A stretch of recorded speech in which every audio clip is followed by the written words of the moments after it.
ECG makes it easy to diagnose problems that you may have with your front-load washer should you run into any issues, saving you time from calls and services. If an issue occurs, your washer is programmed to display error messages that may help assist you in getting your machine up and ready again. In this video, we will go over some solutions for the UE, IE, DE, and OE error messages.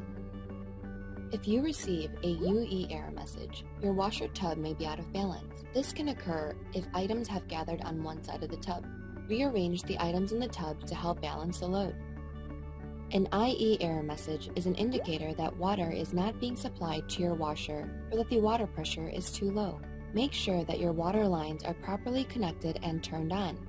Check to see that the water lines are not pinched or bent and that there are no leaks. Next, check to see that your water inlet filters are not clogged. The water pressure must be between 14.5 and 116 psi. An OE error message may occur if the washing machine is draining water slowly or not draining at all. Check to see that the drain hose is properly installed.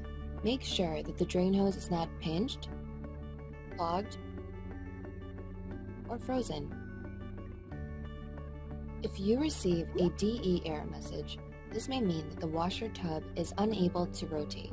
Make sure that the washer door is properly closed and that there are no restrictions.